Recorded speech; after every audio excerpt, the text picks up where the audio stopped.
चीज मैं आपको लीगल चीज बताऊंगा जो होना चाहिए। अगर किसी के साथ ऐसी दुर्घटना ही कहेंगे, इसे दुर्व्यवहार जो है वो हो चुका है, या किसी को लगता है कि मेरे साथ ऐसा हो सकता है, तो उसके लिए देखिए भारतीय कानून में एक अलग से बच्चों के लिए एक्ट पारित किया गया है, पॉक्सो एक्ट। ये 2012 में पारित हुआ है। वैसे तो हमारे पास देखिए कई सारे कानून हैं इंडियन पिनल कोड में जो अब पीनस हो चुका है, लेकिन उन कानूनों के बावजूद हमें एक नया कानून लाना पड़ा जिसको हमने पॉक्सो एक्ट कहा। वो इसलिए लाना पड़ा, उसकी ज़रूरत इसलिए पड़ी क्योंकि जो भी नाबालिग बच्चे हैं, आईपीसी जो हमारा कानून है वो अपराधियों के लिए बना हुआ है। उसमें बड़े बड़े अपराध और उनकी परिभाषाएं, उनकी सजाएं, ये सारी चीज़ें हैं।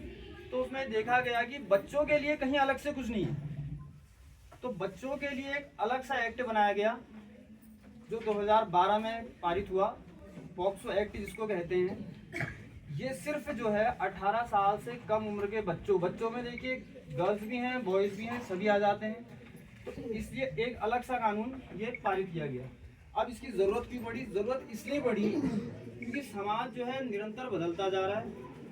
लोगों का ध्यान देखिए बड़े क्राइम पर है, लेकिन अपने घर में, अपने पड़ोस में जो छोटे छोटे क्राइम, कहना छोटे नहीं चाहिए, लेकिन जो चीज़ें सामने नहीं आ रही हैं, वो क्राइम जो हो रहे हैं उनको रोकने के लिए एक नया एक्ट लाना पड़ा। क्योंकि बच्चों की उम्र ऐसी उम्र है, अगर किसी के साथ ऐसी कोई घटना हो रही है या होती है, मुझे नहीं लगता कि उसमें से 90% बच्चे किसी के साथ उसे शेयर करते होंगे कि मेरे साथ इसने ऐसा किया। इसलिए इस एक्ट को लाने की जरूरत पड़ी ताकि बच्चों को इससे संरक्षण प्राप्त हो, और जो इस प्रकार के अपराधी, जो इस प्रकार के क्रिमिनल हैं, जो ऐसी दुर्भावना रखते हैं और इस टाइप का व्यवहार करते हैं, उनको कड़ी से कड़ी सजा मिले। और इस सजा के डर से जो भविष्य में ऐसा करने की सोच रहे हैं, जिनकी मानसिक स्थिति ऐसी हो चुकी है, वो ऐसी गलती नहीं करेंगे। तो बच्चों के संरक्षण के लिए ये एक्ट है, ठीक। इसमें वयस्क के लिए कहीं कोई कुछ नहीं है, ये सिर्फ बनाया ही 18 साल से कम के बच्चों के लिए। अब मैं इसके लीगल पॉइंट पे आता हूँ।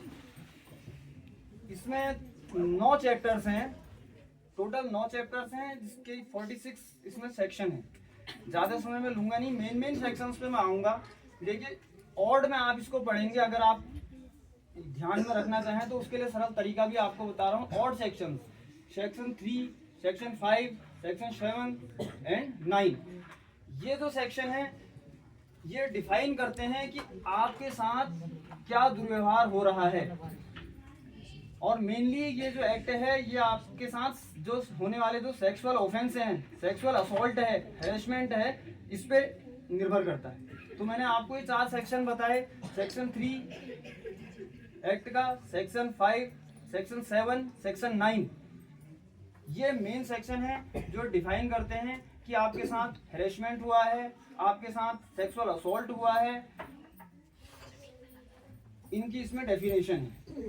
अब जैसा भी आपको पहले भी मैम ने बताया और अभी इससे पहले भी बताया गया होगा, ये दुर्व्यवहार, जो सेक्सुअल जो दुर्व्यवहार है, हैरेसमेंट है, वो चाहे छूना हो, धक्का मुक्की हो, या आपको लग रहा है कि ये मुझे गलत तरीके से छू रहा है, वो लड़कों के लिए भी है, लड़कियों के लिए भी है, सबके लिए सेम है। इस एक्ट में सबसे बड़ी चीज ये दी गई है बच्चों के लिए कि ये जो एक्ट है ये न्यूट्रल है, ये न्यूट्रल एक्ट है।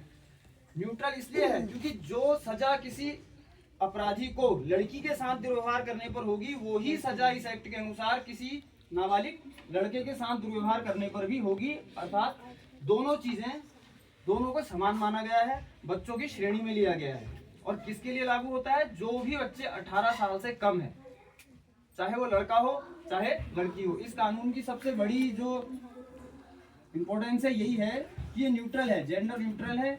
दोनों मामलों में कोई भी लापरवाही नहीं की जाएगी, चाहे वो लड़की का मामला हो चाहे लड़के का मामला हो।